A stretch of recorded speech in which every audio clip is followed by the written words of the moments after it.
नमस्कार, आपके साथ मैं हूं समीर अब्बास। भारतवर्ष का नंबर 1 बुलेटिन आप देखने जा रहे हैं। मेरे साथ प्रतिमा और प्रीति भी मौजूद हैं। शुरुआत कर रहे हैं अहम खबर के साथ। जेडीयू की गैर जरूरी मांगों पर नहीं झुकेगी बीजेपी।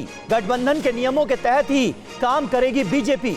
एनडीए के साथियों की संख्या बढ़ाने की भी प्लानिंग है। ये जानकारी, ये बड़ी खबर इस वक्त सामने आ रही है। कई और छोटे दलों के संपर्क में है बीजेपी। सभी सहयोगियों को साथ लेकर चलेगी बीजेपी।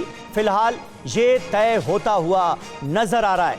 आनंद प्रकाश पांडे हमारे संवाददाता इस वक्त हमारे साथ मौजूद हैं।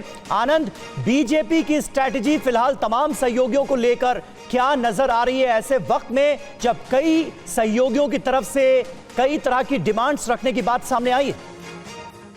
जो बीजेपी के सहयोगी दल हैं, जाहिर है कि इस बार जो सरकार है वो सहयोगियों के बैसाखी के सहारे ये सरकार चलेगी, क्योंकि बीजेपी को बहुमत नहीं मिला है। तो ऐसे में अगर सहयोगी दल बीजेपी पे दबाव डाल रहे हैं अहम मंत्रालयों के लिए और मलाईदार पोर्टफोलियो के लिए, तो वहीं दूसरी तरफ बीजेपी ने भी ये तय किया है कि वो सहयोगियों के दबाव के आगे एक हद से ज्यादा नहीं झुकेगी। यानी कि जो उनकी अनावश्यक मांगे होंगी उसको लेकर दबाव में नहीं आए, उनको मानेगी नहीं। बीजेपी का ये कहना है कि अगर सहयोगियों को प्रधानमंत्री नरेंद्र मोदी पर भरोसा है तो उनको याद रखना चाहिए कि 2014 में और 2019 में बीजेपी अपने दम पर बहुमत का आंकड़ा पार किया था। बावजूद इसके बीजेपी ने न सिर्फ सरकार में बल्कि सत्ता में तमाम फैसलों में सहयोगियों को मोदी 1 में और मोदी 2 की सरकार में पूरी अहमियत दी थी और उनको अहम मंत्रालय दिए थे।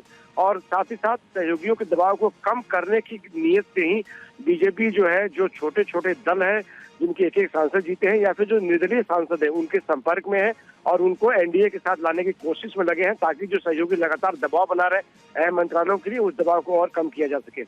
ठीक है, बहुत बहुत शुक्रिया आनंद आपका इस जानकारी के लिए।